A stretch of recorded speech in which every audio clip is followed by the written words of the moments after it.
Hey y'all, happy Sunday and welcome to this week's live Q&A session. This is the portion of the show where we allow YouTube to send out notifications that we're going live. If you're watching this live Q&A on replay, please scrub ahead until this graphic disappears and the actual show begins. If you're watching live and you have any comments or questions, please go ahead and put them in the live chat. But for now, grab a beverage, sit back, and relax while the countdown timer does its thing. Then we'll get started.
Hey y'all, happy Sunday. Hope everybody is doing well. Big doings around the shop this week. Finally got some shop time in. Check it out. Nothing up my sleeve, nothing on the CNC table. Got a lot coming up.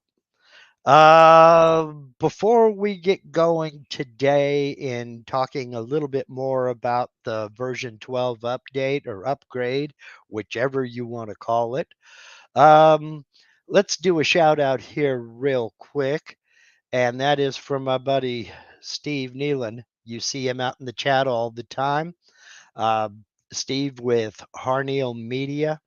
He is the man, the myth, the legend. If you are looking, and I'm serious about this, I know I say it every week, but I'm serious about this. If you're looking to create or increase your web presence, to get your products and or services and or files or whatever it is that you do, if you're looking to get that out there in front of the masses, there is absolutely no better way than with your website. You can set up e-commerce, you can set up a web store, you can Steve will help hook you up with a company that will do print on demand merch, baseball caps, t-shirts, coffee mugs, etc. Um, it's all right there. He can help you with all of that. Get you started. If you're a seasoned veteran and know how to run your own website, he'll just do a little bit. If you don't know anything at all about running a website, he can do all of it for you. He's very, very competitively priced. He's very, very good at what he does. And I don't know how he does it all, but somehow he manages to. So you'll find a link to Harneal Media in every video on my channel, and it's that way for a reason. So he's the only guy I'll ever refer folks to. Steve over at Harneal Media, and check him out. You will not be sorry. Okay, let's get into it and get going here. Again, I'm not going to focus real heavy on specific tool paths, as that's going to be coming in future videos. I am going to kind of rely on some of your questions here. So if you have any questions, if something is confusing, if it's not clear for you, let me know and put it over here in the chat and we'll get going on it. But I will talk about a few things here in the version 12 update. And again, I'm not going to delve into it real deep, but I've had a few people ask me questions about, for instance, the VCarve inlay toolpath. When you get into the toolpath, there is a little bit of confusion. I'll go ahead and I'll select my vector. I just got a simple star here.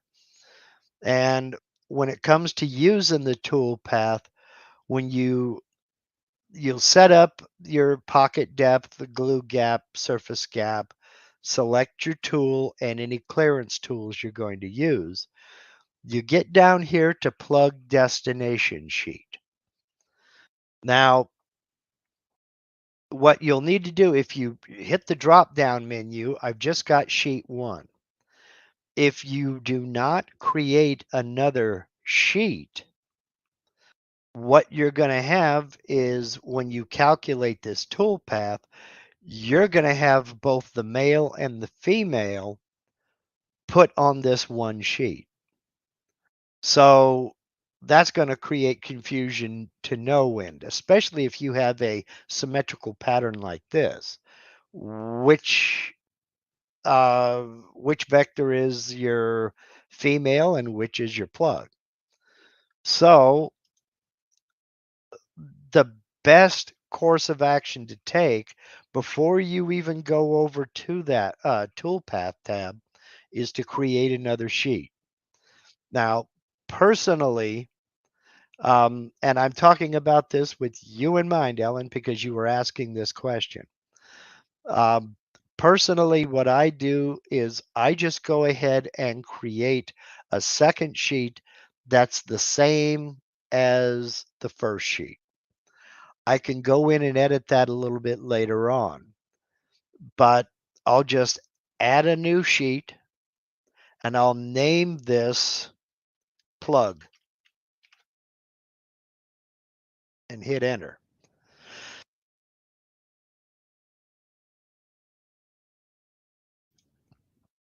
Okay. Sheet 1, I'm going to use for the V-carve for the female. I just leave it named Sheet 1. That's just me. So go back over here into the Design tab. Now, when I select that vector and go over here to the V-inlay toolpath, let me just come up with something here real quick to get to get it to allow me to calculate the toolpath, because if all of these are 0, it's not going to calculate the toolpath. I'll go with 10 thousandths for a glue gap, and I want a surface gap of, let's say 50 thousandths there. I'll use, it's a pretty big star. I'll use the 90-degree V-bit. I'm not going to worry about clearance tools. Come down here to the plug destination, and I want to put it on plug. And now we'll just use the sheet limits for right now, and I'll calculate it. And what that has done is that's not only calculated this toolpath for the V-carve. If I go back to my 2D view and I zoom out, it's reversed this vector. It's mirrored this vector onto my plug sheet. It does it all for you. You no longer have to go in and reverse the vectors or anything else. Now, if I come over here and look at the plug sheet, it is also drawn a vector around my material. Because remember, the plug, this is all carved away, and this is left standing proud. So if we go back into, let me go back over here to sheet 1, make it active. If I go back into the VCarve inlay, that was because when I created it, it's not going to let me go back into that. Let me close that. When I created it, I went with the sheet size and not a vector boundary. Now, I can draw a vector boundary around the star and use that as the plug. So, 8th center, no, I have not done any, well, I have done one carve with version 12. I have not done a VA inlay, if that's what you're asking. Okay. So no, I have done one carve with a pattern I designed in version 12, but I have not done a V inlay. That will change soon. Okay. So, let's see here now. Let me go ahead and back out of this. I'm going to go ahead and delete this real quick because I'm not going to be using it. Delete this. And all that did was get rid of the toolpath. If we come back over here and look, make my other sheet active, I still have the vector it created and the vector boundary it created. So that is still there. So just a little tip, a little pointer, create your second sheet before you create the before you go over to calculate the toolpath. So you don't need to mirror anything, but what about the depths of each sheet? If your plug is only 5 millimeter and your sheet 1 is 25 millimeter, again, you can go back and you can edit that. I can go in here right now. I'm not using millimeters. I'm using imperial, but I can go into my plug sheet, make sure I select it, then I can edit it. Then I can come along and I can say, no, it's actually a 1/2 inch thick instead of 3/4 of an inch. And it's not 12 by 12. It is 8 by 8. Okay. All right. Now that sheet has been, my plug sheet has been modified. I can then resize this vector, or I can leave it alone if I want to. Now, after changing that size, I will have to go in and recalculate the toolpath. All right. Let me go ahead and bring this down to, I'm going to change the size, make it, make sure link XY is checked, 8.25, and apply. And that resized my outside vector there. Okay. So you can go back and edit this. You certainly can.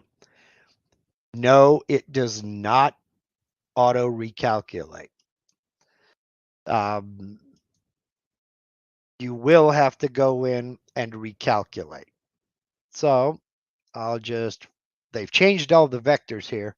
Recalculate all toolpaths. Okay, there we go. They've changed it, the icons, and it still every once in a while confuses me. The one that I can't get used to is preview. So, all right.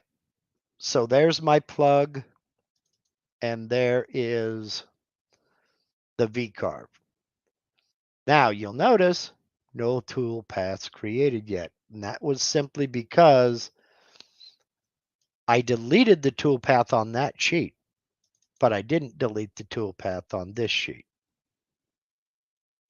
See, when you use the V-inlay toolpath, it creates two separate toolpaths because it knows you're going to create two separate G-code files. So again, yes, at least it's in the same place. That's the only thing that saves me. So, let's see here. Let me go ahead and delete that. I don't really need that anymore. But that was the other thing I was going to get into. Once you have used this V inlay toolpath, you will not go back into this form. Each one of the toolpaths is its own separate toolpath. So you won't go back into this form. You'll go in to the separate toolpath for each one.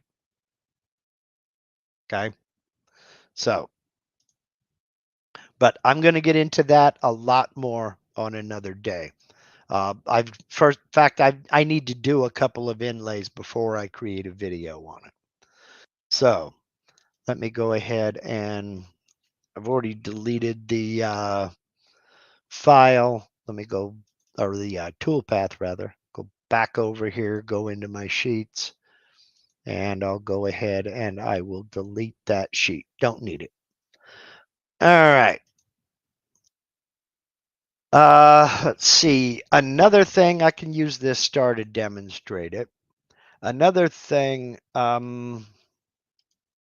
if you preview all toolpaths, will it show both? No, it will only show the toolpath for the sheet you happen to be on. Okay. It won't preview both sheets. So, no, that's different. That's a different case. Never mind. Something else that we were talking about early,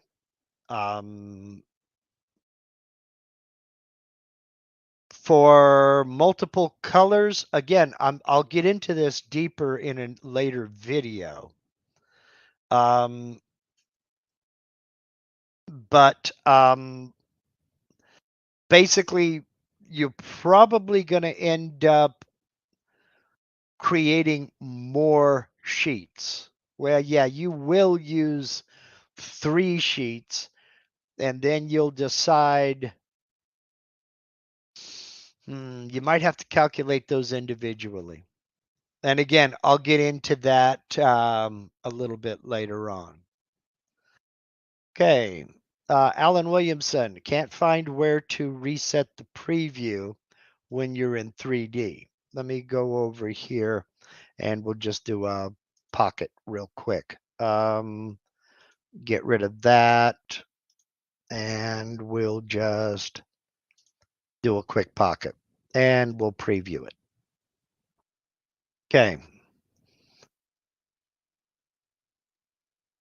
Reset preview is and always has been right here in the preview toolpaths. Okay. So if you've got this checked, you close this up, you're back over here, you're in the 2D view, you got a bunch of stuff here. You go over to the 3D view, you got that stuff there. You can uncheck it, and I keep doing it, keep trying to left click. To reset the preview, you will have to go back into the preview toolpaths and reset. Okay? So, close, go back to the top, and I no longer have that. This is controlled by this check mark here. That's showing you your where your toolpath is. So, and again, you have different ways of displaying that toolpath. Right now, we're in a wireframe display. But if I want to see it solid, I can come up here and toggle the drawing style. If I click on that, now it's showing me in a solid view where that bit is actually going to go. So I can see that just using that 1/8 inch bit, it's not going to get over here in the corners. And again, that's right up here. Now I'm looking at solid, and now I'm looking at wireframe. This comes in real handy when you have, say you've got 3 or 4 of these together and you're going to do a profile to cut out all of these stars. You can select all of the toolpaths for those stars and then come in and convert to solid and see exactly where that bit is going to go. That way, when you're placing tabs, you can come back in and place the tabs someplace where the bit is not going to come and just cut that tab away when it goes to cut out this next vector over here. So being able to toggle solid versus wireframe does come in handy quite a bit. So let me go ahead and get rid of that. Don't need it. Boink. All right.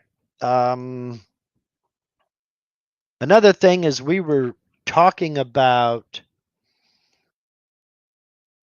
why is the wireframe showing different lines? Can you clarify that? Well, because it was a pocket. Each line is one cut uh, based on where your step over is. So based on what your step over is set. Let me go back to that and we will do that again. Calculate. Now, if we come over here and look, this is showing the different lines.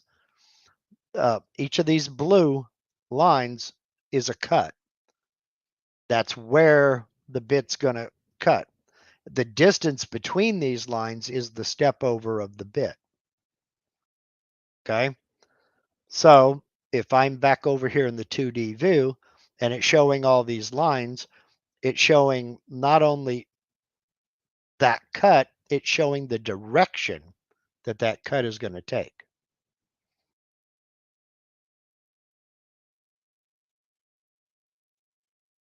But the top right has almost no lines where the bottom left had loads. what you're looking at is the arrows. That's showing you the direction of the cut. You still have all of these individual lines no matter where you're looking. Okay. Though these are arrows showing you the direction the bit's going to go. Okay. So those lines are there, constant. If I switch over to the 3D view, you can see them without those directional arrows. Okay. Now, to answer Steve's question here, is there a way to go back and do a bit change and only hit those spots the 8th couldn't get to? That's built into the toolpath. Let me come in here and go back into the pocket toolpath. I have my 1/8 inch end mill. Let me look and see what no, I would not like to update just yet. Let's look at, I've got a 1/16 of an inch end mill. So I'll select it, then recalculate the toolpath. All right, now I've got 2 bits selected. What's going to happen is, let me take this one away, and I'll take this one away. The 1/8 inch bit, Steve, is cutting exactly what it was cutting before. Go over here to the 2D view, go into solid, and we see that that 1/8 inch bit is cutting where it can get to. Now, if I look at that 1/16 of an inch bit, uncheck that, that 1/16 of an inch is just going to cut right here. That's all it's going to cut. It's not cutting the whole thing all over again. It's just reaching the parts that that 1/8 of an inch bit couldn't reach. And that's in the pocket toolpath. That's also in, it's automatic in the pocket. It's automatic in the VCarve. It's automatic in the 3D finishing. I think that's it. So no, it doesn't cut it all again. So, and yes, John, that was because that pocket is set up to cut offset. Okay, not raster. So, now, Jeff is asking, does it matter the order that you list the bits? Yes, it does. If you look here, the pocket, that's using that 1/16 of an inch end mill. The pocket clear is listing the 1/8 inch end mill. Now, if I go back in here and I rearrange these, if you notice, the 1/8 inch end mill is at the top. That's going to be my clearance. If and the 1/16 of an inch is going to be the pocket. That's what the title will be. If I rearrange these and put the smaller bit on top, then recalculate, I'll uncheck them so I avoid that distraction. The clearance is now the 1/16 of an inch bit. And the pocket is now the 1/8 inch bit. Well, that's backwards. So what I want to do is put them back in the correct order just for ease of understanding this is going to be your clearance bit and this is going to be your final bit. So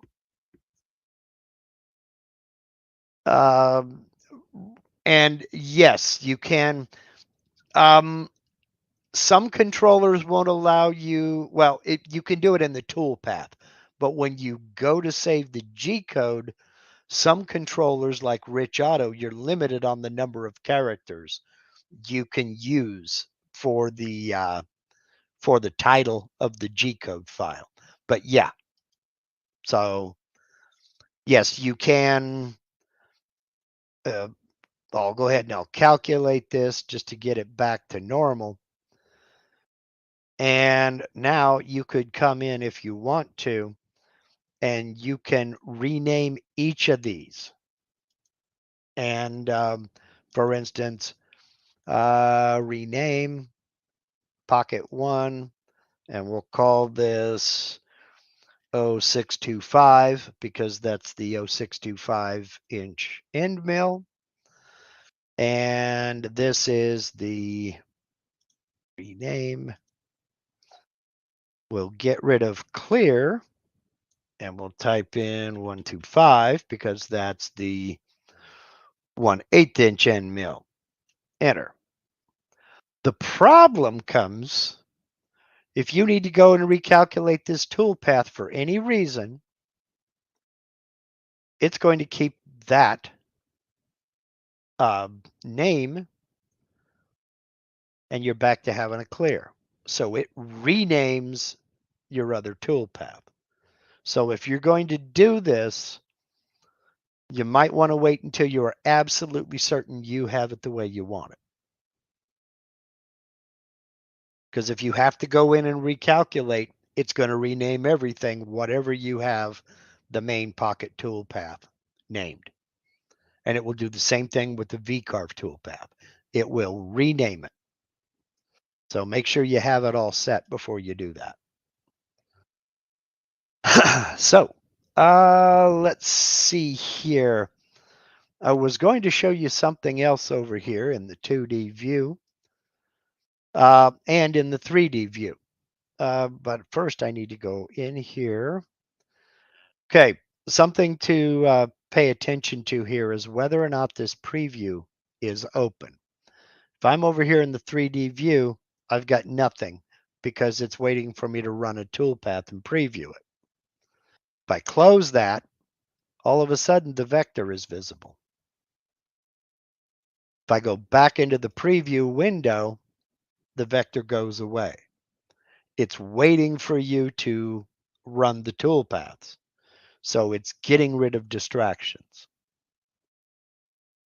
So if you're over here and can't figure out, if you go back over to the design window and you can't figure out why your vectors aren't showing up, they're in the 2D view, but they're not in the 3D view, head over to the Toolpath tab and make sure you have your Preview Toolpaths form closed. And there it is. We were having a discussion about this a little bit earlier about node editing being available in the 3D view. Select the vector, tap N to go into node editing, and there it is. So you can do node editing within the 3D view. You don't have to keep jumping back and forth from the 2D view to the 3D view. So if you want to go in and make some changes, I'll just make a real easy one. Hover over this point, right click, and nothing happens. Right click, nothing happens. So maybe complete node editing is not available. Now I can move things, but I can't bring up the right click context menu. For that, I'll have to go back over to the 2D view, come back to that same point, right click, and make that my start point. Now, let me right click that again, make start point, the keyboard shortcut is P. Let me go over here to the 3D view, select the vector, and let's see if my keyboard shortcut will work. I'll try to make this the start point, P. Nope, keyboard shortcut doesn't work in 3D view either. So we have limited node editing capabilities in the 3D view, but you're more or less just stuck with moving points right now. I don't know if I can insert a point here. No, I can't insert a point. I still have to go over to the 2D view to insert a point. Okay. That comes in handy if you're tracing 3D models or what have you. So let's go ahead and delete all these real quick. Another thing that has come out,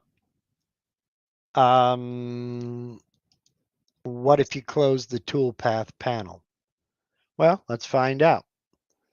Toolpath panel is closed. I'm back over on the design side. Select, go into node editing, and let's right click. Nope. Nope. Still nothing. Let me select it. I can activate that node by double clicking it. But if I right click, see, there's a clash there, Mike, because right click is for moving around your view, for orbiting your view. So there's a clash there. And I'm sure they're working through it. So, questions have been asked about gadgets.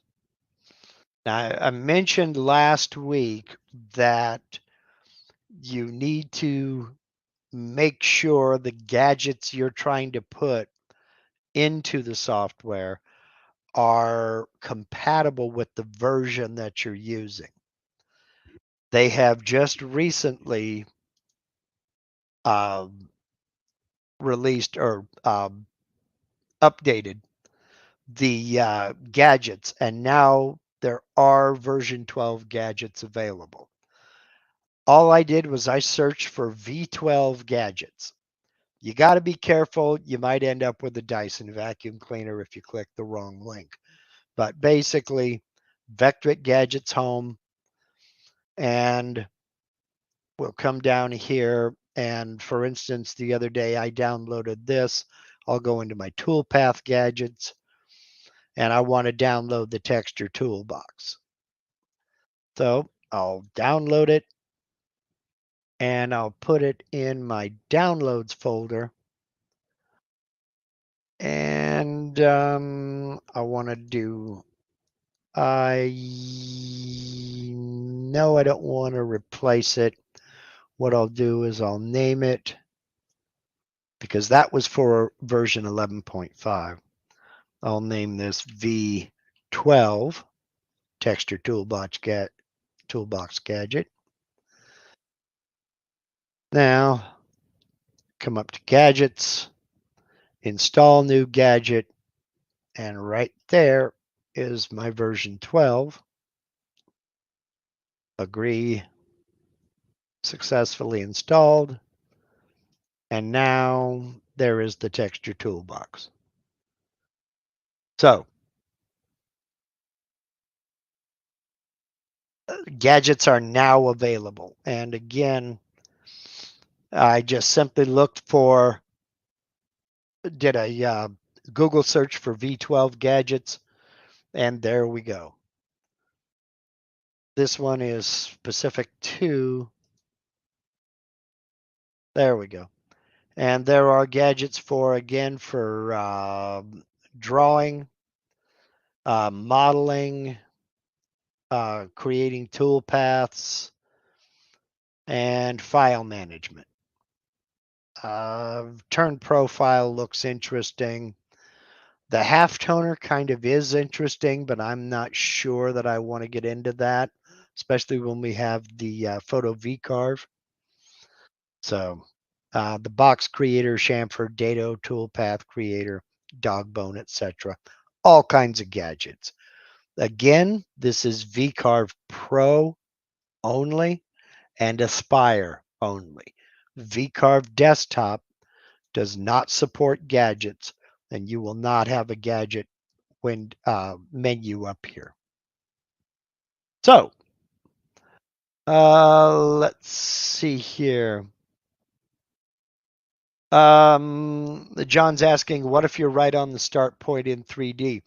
Again, John, if you're on the, because the right click button is already being used for something within the 3D view, let's go into node editing. Even if you're right on that point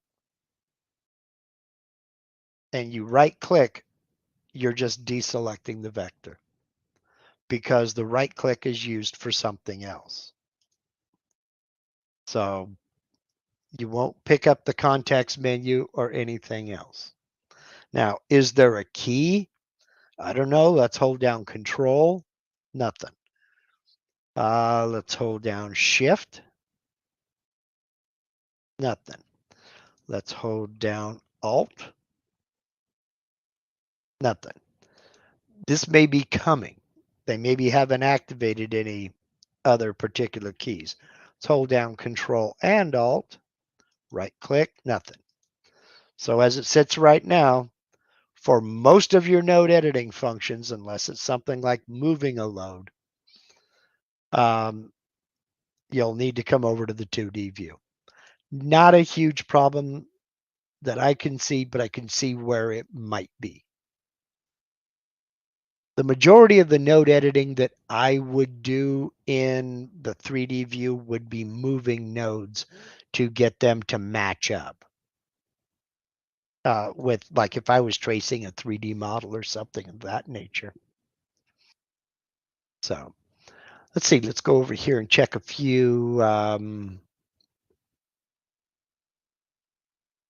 Kurt was asking in the VCarve inlay toolpath, the V inlay toolpath, is this calculating and allowing for the glue gap needed. You have to enter that glue gap right here.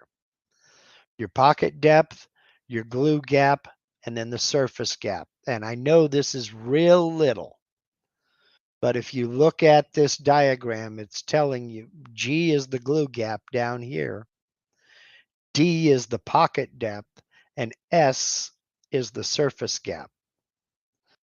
Now, I've played around with this, and let's say you don't want a glue gap. So we go 0.0. You're trying to lay a large piece of maple on top of a walnut panel. If I go with 0 glue gap, pocket depth, glue gap, and surface clearance must all be positive values. It will not let me go to 0. But it will let me go to 1/1000th of an inch. Now, for you folks metric who are 0.1, that is about 0.025 millimeters. Okay, so that's a tiny, tiny, tiny gap. It will let me calculate. It just has to be a positive value. So you have to have a glue gap.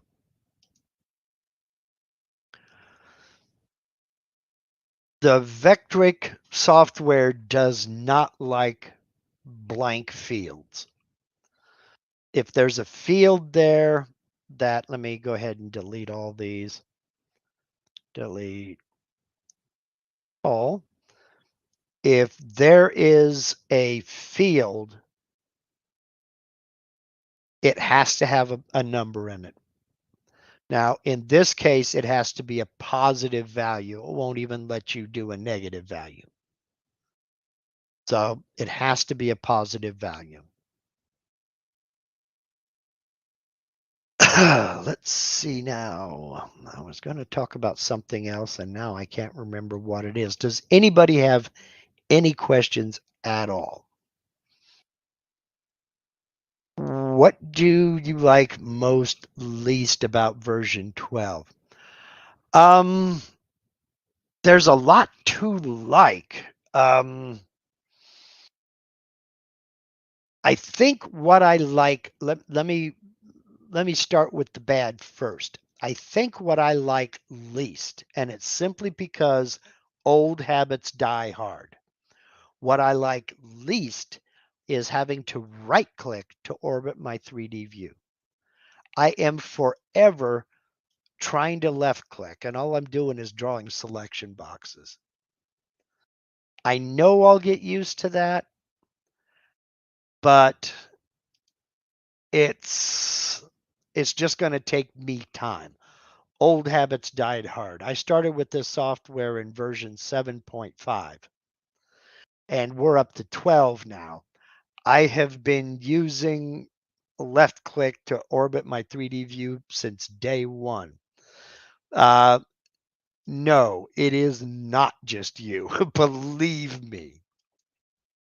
So, Larry, I just covered that. If you go do a Google search, let me go all the way back to the beginning.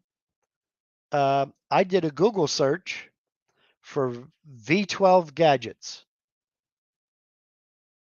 the very first result.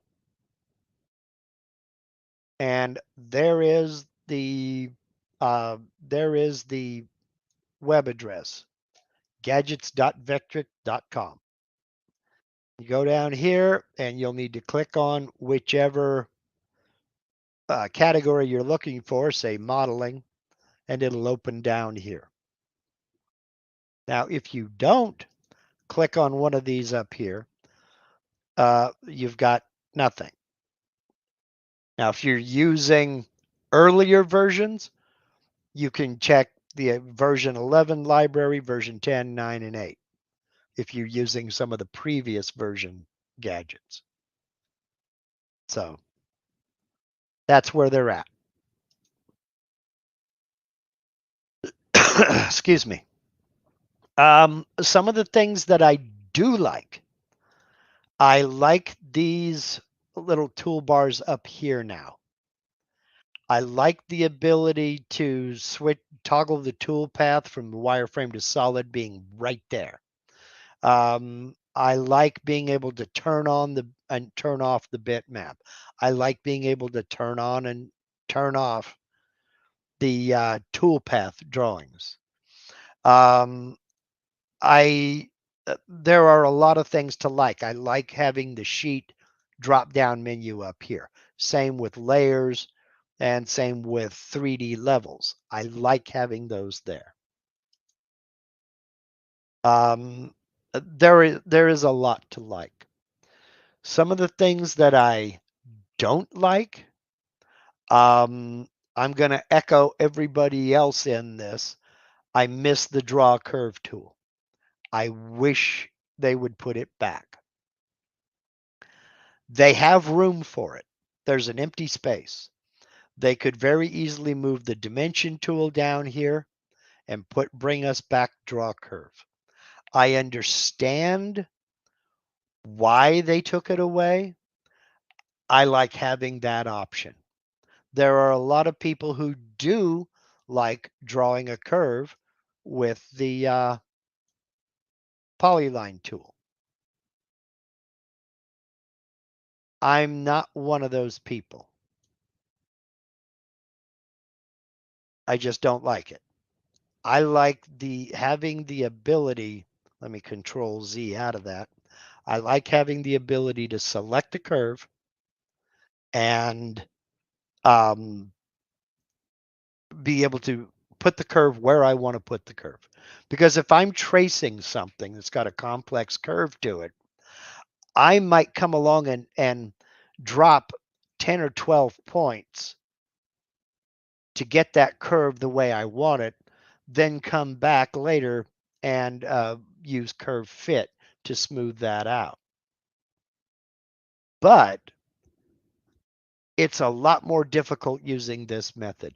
To me, it may just be me.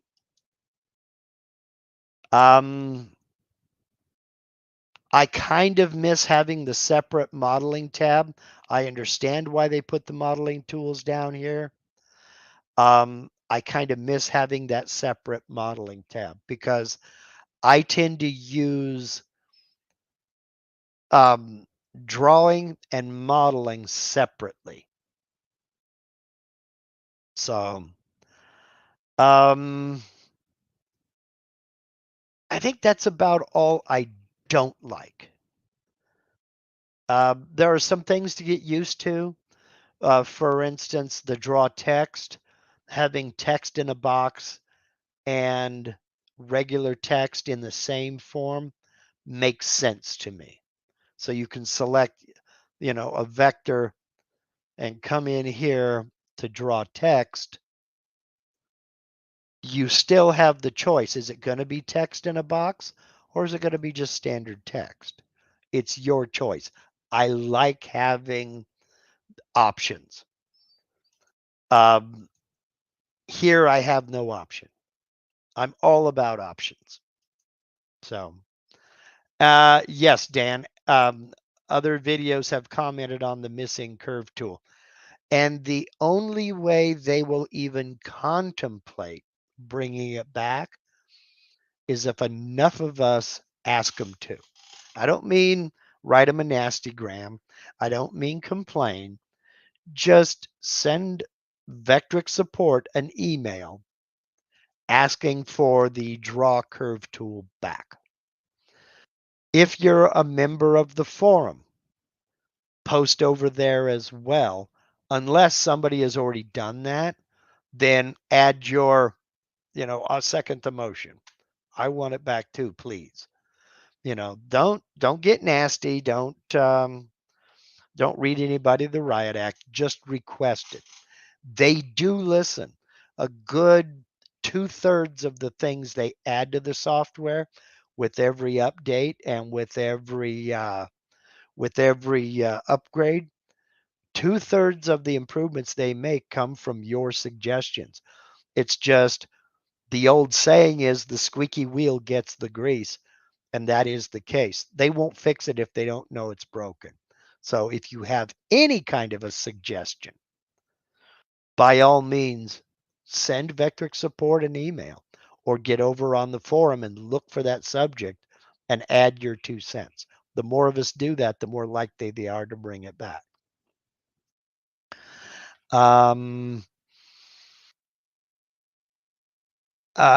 Russell, I'm with you 100%. My gripe is with memory and learning issues. Changing and moving icons is very challenging. Yes, I agree. But right-click to 3D move the view is great because Rhino is that way and a 25-year habit. I think that is the main reason they did that, Russell, is because there are a lot of other programs where right-click is the orbit. There are a lot of other programs that do it that way. They were kind of the standout. But when you're dealing with vectors, if you're drawing vectors or what have you, that left mouse button gets real busy. They had to change it. So,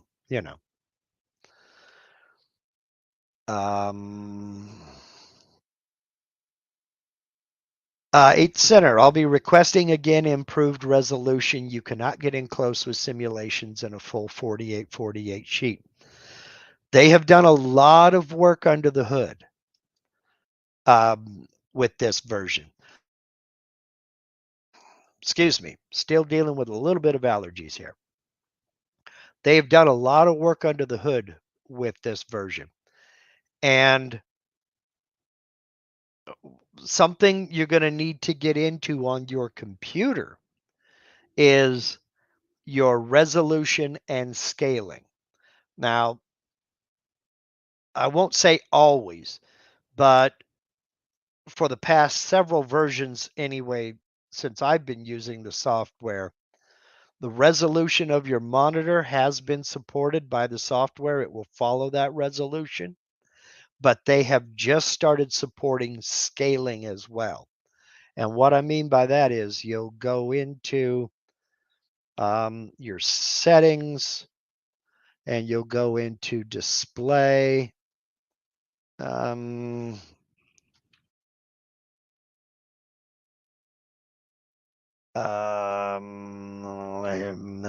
Display settings and Scaling. If you increase your scaling, if you have that increased, it will take advantage of that. Your display resolution, it will follow the resolution that you were using. Now, the resolution will be, if you're in a situation like me where you've got two monitors, it's going to take the resolution of the lowest grade monitor you've got. But you can get in and adjust the scaling and your display resolution. That may help you with the improved resolution. Now, resolution simulations in a full 48/48 sheet, it also depends on, are you talking about preview resolution? Because if you go up here into, is it this one? Nope, it's Toolpath. Your preview simulation quality, that has a lot to do. That has a lot to do with it as well. If you're running just your standard preview simulation, it's really going to be bad. The preview resolution, you can go all the way up to maximum, which is 25 times slower. What that means is it's going to take a lot longer for this preview, your 3D preview, to render. Okay? So just know that.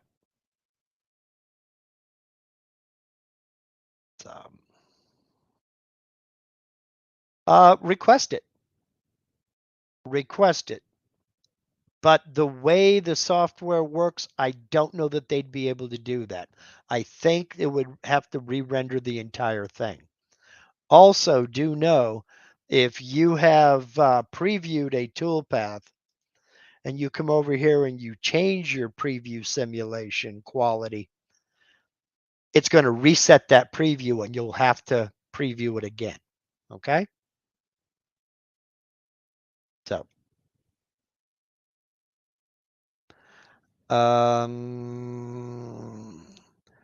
well, my resolution works just great. I don't know what video card you're using, but I mean, I have the NVIDIA 1070 GTX. It's an older card, about 3 years old, but the preview simulation quality is great. So, let's see. Alan is asking, could you remind me how to get the save icon back, please? Yes. Over here, go into, and you notice I don't have it. Go up here to Edit, Options. Then you'll scroll down to the General Settings area. Then come down to Show Additional File Operations. Then click over here. That's a drop-down menu. Oh, yeah, I should be sharing my screen. Let me, I forgot that I had stopped sharing. Let me go into full screen here. You'll go into the Edit, come down to Options. Then we'll scroll down to General Settings. This area right here, General Settings. Then come down, it's the fifth one down, Show a different additional file operations. Click over here. This is actually a drop-down menu. You'll click the drop-down and change it to Yes.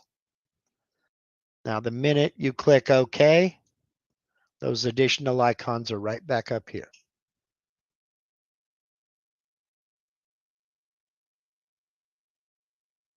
So that's how you put those in, Alan.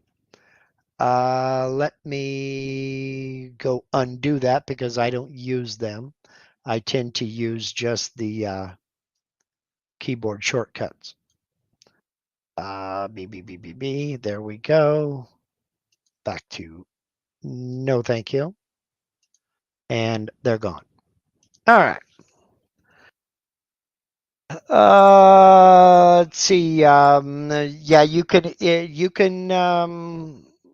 I don't know if we're Facebook friends, but you can email it to me.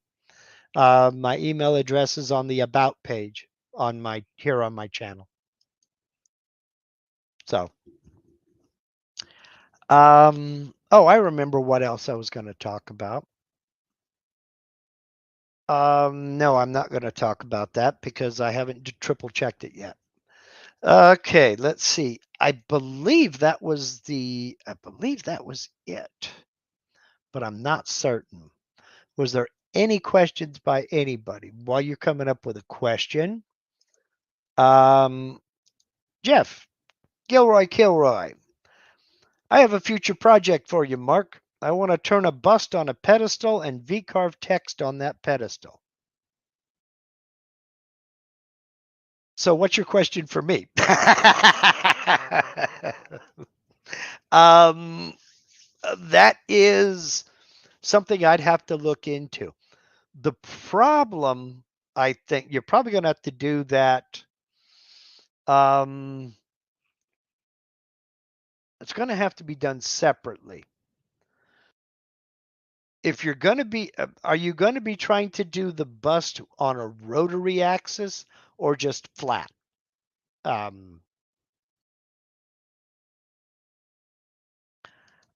You can carve. Okay, let me qualify this. Okay, you can carve a bust on a rotary, but you're still limited in that it will not calculate a. I don't need this up right now.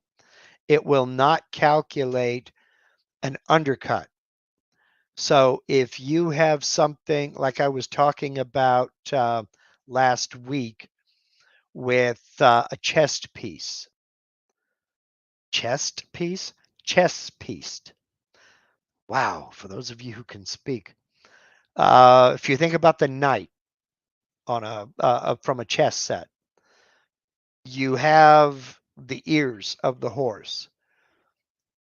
It's not going to carve out the inside of the ears. It'll carve the outside shape, but it's not going to drop down in and carve the inside of those ears because that's an undercut.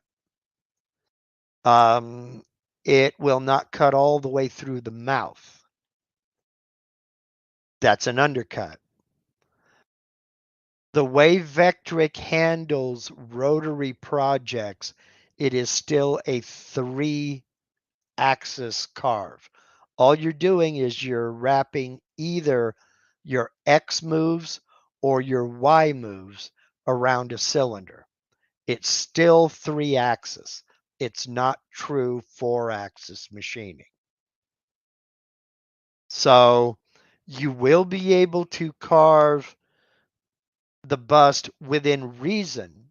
And in fact, I think one of their tutorials is carving a bust on a rotary, but I may be wrong on that. You will be able to carve the bust, but you may have to go in and do some tweaking after the fact. If it is too high, if there's a Z height problem, this is available in VCarve and Aspire, I think. Some of you VCarve users might be able to help me on this because I don't have VCarve. You can slice the model. So you can slice it into individual components so that it's laid out. You cut out each of those components and glue it together. Now, if you're on a rotary, that shouldn't be an issue. But if you're trying to do it flat, you can slice that model and carve out each individual slice, then glue it together. and they have tutorials on that. I've not needed to do that. So,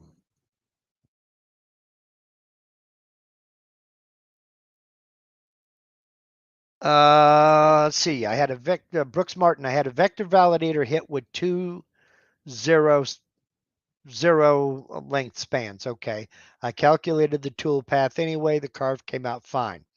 Do you have a zero span resolution technique? Yes. Uh, bring you back up here. When you go into the vector validator,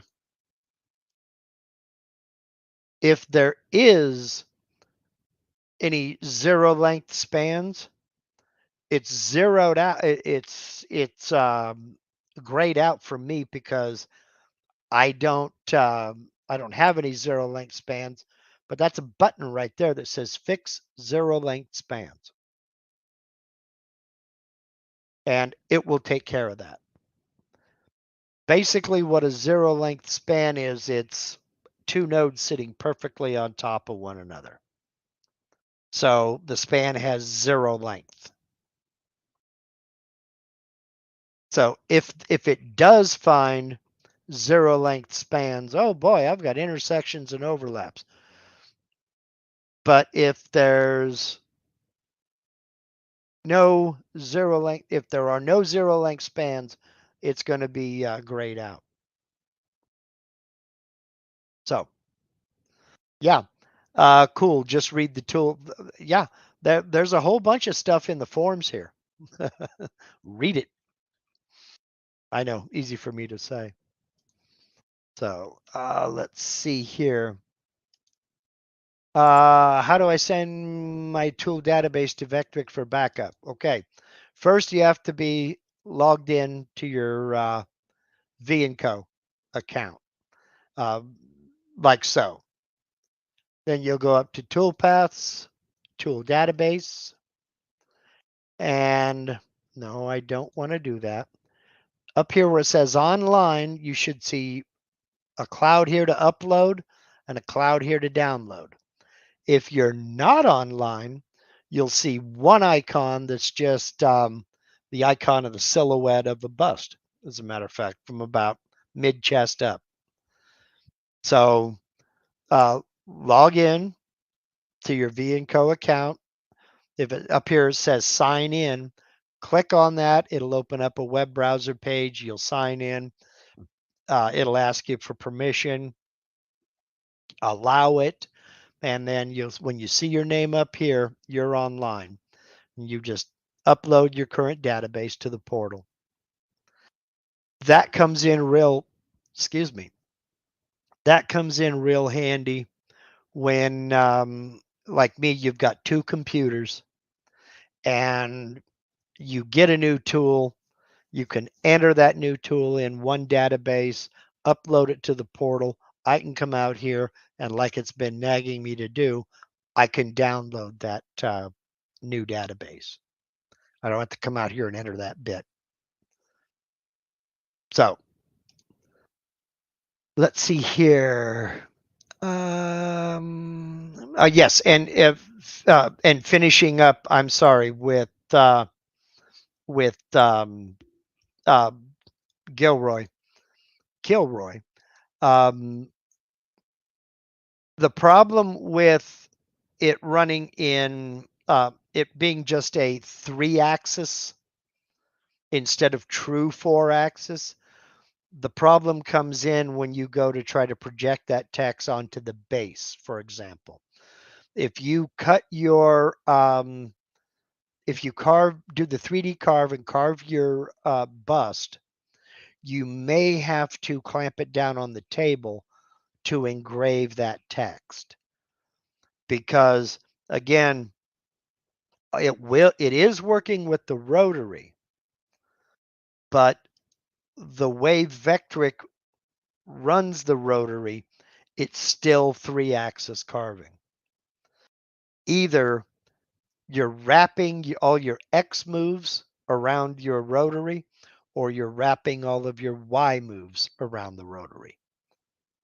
So depending upon how you have your rotary set up, it may not do it. The basically the bit is going to ride top dead center and it's going to rotate. All right. You're not going to be able to have it sit here and move in Y or move in X and in Y unless you clamp it down and do it that way.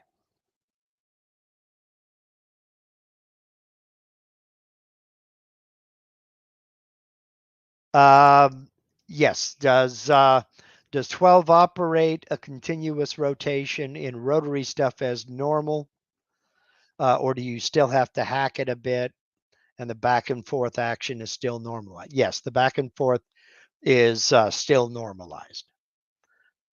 So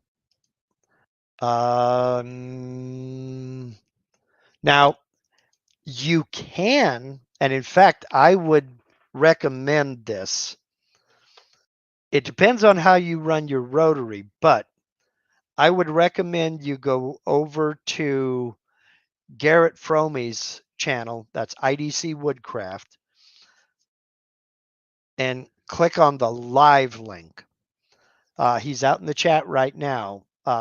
Last Wednesday, Rob Schuster was a guest on their Wednesday CNC Hangout. I would go over and I would watch that because Rob talked about continuous rotary. You'll have to create your own file. You can do it with a using a zero plane, for example. If you tell your rotary to rotate 50,000 degrees, it'll sit there and spin, and it'll rotate until it gets to that 50,000 degrees. Then it'll stop. Having said all that, yes, that's you. That's Rob Schuster. Well, number one, if you're not subscribed to Rob, shame on you. Get over there and subscribe. Um, it is not a lathe. So a lot of people confuse that. They want it to spin fast like a lathe, and you can get it to do that, but that's not what it's made for. You know, for instance, Rob makes drums, and he carves drum shells. And I'm talking some very intricate 3D carvings. Dragons around the sides of the drum shells and snake skin scales. And I mean, you name it, he's done it. Rob's a damn genius when it comes to that kind of thing. I want to grow up to be just like him. Well, he was guest on Garrett's CNC Hangout last Wednesday, and he talked about all that. And Rob's forgotten more about Rotary than I've ever learned because I've done like 2 Rotary projects, and then I didn't have a Rotary anymore. So, and yes, I agree with Brooks. He makes some ingenious stuff. So I will find a link to that live stream and I'll put it down in the description of this video as soon as we're done live here. Writing myself a note to do so. All right. Holy cow, it's hour and 15 minutes. Thank you for the great questions. If I didn't get to your question, put it in the comments, please. We were kind of flying through, but put it in the comments and I will try to get to it. And you may be the subject for another Q&A. Next week. Yeah, I know. I'm going to have an edited video next week. I can safely say that because I'm 3/4 finished with editing as we speak. Next week, the long awaited, for 10 months, the long awaited part 2 of my tiling toolpath project. You'll notice it's no longer on the machine. That's because it's cut, it's done. I've got a little bit of staining to do on the back of it. Then it'll be finished. That's what I'm waiting on. I got to stain the back of it and I got to shoot the outro. That will be next week. So the live Q&A will be about tiling toolpaths and we'll plus your questions.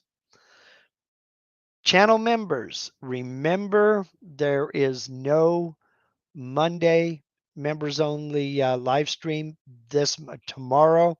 Got to take care of some a medical appointment, and then we'll be back at it the following Monday. I put up a poll on my community tab asking you how many of are you going to be updating to version 12? So far, 21% of you have said no, you don't plan on it. 20% said yes. 28% said you already have. And 31% of you are saying maybe. If you're on the fence, I understand. Um, I get it. I understand. If you're not going to upgrade, that's great. If it works for you, if it ain't broke, don't fix it. I'm a firm believer in that. Just know that Vectric is not like other companies. You, for instance, have a version 11 license. That version 11 license is not going to go away. They're not going to deactivate version 11. They're not going to force you to upgrade. Okay. So, I will never tell anybody that they're making the wrong decision when it comes to their software, whether they upgrade or not. We all get off the elevator on our floor. And if you just don't need something that's in version 12, I don't blame you. I'd save the money too. So, there's that. So next week, look for part 2 of my toolpath tiling video series. Finally. Then after that, I got something big coming up. Very big coming up. I don't know that it'll be, let's see, what is the week after next? Next week is the 28th. That would be the 5th. I don't know if it's going to be May 5th. It may be May 12th, but it should be May 5th. There's a lot of stuff going on. I won't say all of my future videos, Jeff. Some of them certainly will, because what I'm going to have to do is go through and redo some of my current videos for version 12. And that's going to be as I get, I'm learning this the same time you are. Okay. I have used it. I haven't used it enough. And I have a deep philosophical problem with presuming to show you how to use something that I have never used myself. I have a problem with that. There's a lot of bad information on the internet, and I don't want to add to it. So, Sargon is asking if you stay way behind on the versions, doesn't it be more expensive to upgrade? No, the price is the same. The price is the same. I know people that have upgraded. Well, this was a few years back. I know people that upgraded from version 8.5 to version 10.5. Same price. It doesn't matter. So, But no, not all of my videos are going to be version 12. Some of them may be version 11.5, simply because it's already in the can and before 12 came out. Or, well, I won't even say that. That's probably going to be the reason, is because the design is already in the can.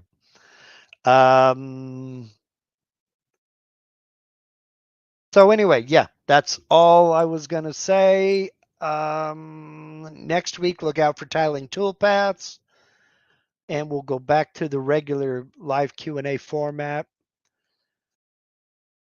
That's it. That's it. And yes, I will also still have the ability to jump back and forth to answer questions. Yes.